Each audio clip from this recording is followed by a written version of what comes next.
ಎಡಗೈಯ ಅಪಘಾತಕ್ಕೆ ಕಾರಣ. ಈ ಫಿಲ್ಮ್ ಟ್ರೈಲರ್ ನೋಡಿದ್ರೆ ನಿಮಗೆ ಗೊತ್ತಾಗುತ್ತೆ. ಇದರಲ್ಲಿ ಲೋಹಿತ್ ಅನ್ನೋ ಒಬ್ಬ ಲೆಫ್ಟ್ ಹ್ಯಾಂಡೆಡ್ ಪರ್ಸನ್ ಇರ್ತಾನೆ. ಅವನಿಗೆ ಒಂದು ಲೆಫ್ಟಿ ಆಗಿರೋದು ಯಾವುದೇ ಪ್ರಾಬ್ಲಮ್ ಇಲ್ಲ, ಆದ್ರೆ ಅವನಿಂದ ಬೇರೆಯವರಿಗೆ ಪ್ರಾಬ್ಲಮ್ ಆಗುತ್ತೆ. ಟ್ರೈಲರ್ ನಲ್ಲಿ ನೀವು ಗಮನಿಸಿದ್ರೆ ನಿಮಗೆ ಗೊತ್ತಾಗುತ್ತೆ. ಅವನೊಂದು ಅಪಾರ್ಟ್ಮೆಂಟ್ಗೆ ಹೋಗ್ತಾನೆ, ಅಲ್ಲಿ ಒಬ್ರು ಪ್ರಾಣ ಹೋಗುತ್ತೆ. ಆ ಸಾವಿಗೆ ಕಾರಣ ಯಾರು? ಲೋಹಿತ್ ಎಡಗೈಗೂ ಆ ಸಾವಿಗೂ ಏನ್ ಸಂಬಂಧ? ಲೋಹಿತ್ ಈ ಪ್ರಾಬ್ಲಮ್ ನಲ್ಲಿ ಹೇಗೆ ಸಿಗಾಕೊಳ್ತಾನೆ?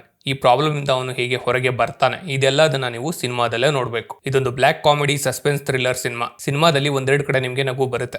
ಇಂಟರ್ವಲ್ ನಲ್ಲಿ ಸಸ್ಪೆನ್ಸ್ ಕೂಡ ಬಿಲ್ಡ್ ಆಗುತ್ತೆ. ಆದ್ರೆ ಸೆಕೆಂಡ್ ಹಾಫ್ ನಲ್ಲಿ ನಾನಂತೂ ಸಿನಿಮಾದಿಂದ ಕಂಪ್ಲೀಟ್ ಡಿಸ್ಕನೆಕ್ಟ್ ಆಗೋದೆ. ಅದಕ್ಕೆ ಕಾರಣ ಈ ಸಿನಿಮಾದ ವೀಕ್ ರೈಟಿಂಗ್. ಬ್ಲಾಕ್ ಕಾಮಿಡಿ ಅಂತ ಹೇಳಿ ಲಾಜಿಕ್ ನ ಪಕ್ಕಕ್ಕಿಟ್ಟು ಮ್ಯಾಜಿಕ್ ಮಾಡಕ್ ಹೋಗಿದ್ದಾರೆ, ಆದ್ರೆ ಅದು ವರ್ಕ್ ಆಗಿಲ್ಲ. ಇಲ್ಲಿ ಯಾವ ಕ್ಯಾರೆಕ್ಟರ್ಗಳು ಕೂಡ ನನಗೆ ಕನೆಕ್ಟ್ ಆಗ್ಲಿಲ್ಲ. ಲೋಹಿತ್ ಕ್ಯಾರೆಕ್ಟರ್ ಕೂಡ ನಾನು ಹೇಗೆ ಡಿಫೆಂಡ್ ಮಾಡಬೇಕು ಅನ್ನೋ ಕನ್ಫ್ಯೂಷನ್ ಅಲ್ಲೇ ಇದ್ದೀನಿ. ನನಗೆ ಈ ಸಿನಿಮಾದಲ್ಲಿ ಕಾಣಿಸಿದ ಮೇಜರ್ ಹೈಲೈಟ್ಸ್ ಅಂದ್ರೆ ಅದು ದಿಗಂತ್ ಹಾಗೆ ಧನು ವರ್ಷ ಅವರ ಪರ್ಫಾರ್ಮೆನ್ಸಸ್. ಅವರಿಬ್ರು ತುಂಬಾ ಚೆನ್ನಾಗಿ ಪರ್ಫಾರ್ಮ್ ಮಾಡಿದ್ದಾರೆ. ಓವರ್ ಆಲ್ ಇದೊಂದು ಡಿಸೆಂಟ್ ವಾಚ್ ಸಿನಿಮಾ. ಒಂದ್ಸಲ ನೀವು ಆರಾಮಾಗಿ ನೋಡಬಹುದು. ಯಾರೆಲ್ಲ ಟ್ರೈಲರ್ ನೋಡಿ ಇಂಪ್ರೆಸ್ ಆಗಿದ್ರೆ ಬೇಕಾದ್ರೆ ಒಂದ್ಸಲ ಹೋಗಿ ಥಿಯೇಟರ್ ನಲ್ಲಿ ಎಕ್ಸ್ಪೀರಿಯನ್ಸ್ ಮಾಡಿ. ಸಿನಿಮಾ ನಿಮಗೆ ಇಷ್ಟ ಆಯ್ತಾ, ಇಷ್ಟ ಆಗ್ಲಿಲ್ಲ ಅನ್ನೋದನ್ನ ಕಮೆಂಟ್ ಸೆಕ್ಷನ್ ಅಲ್ಲಿ ಕಮೆಂಟ್ ಮಾಡಿ.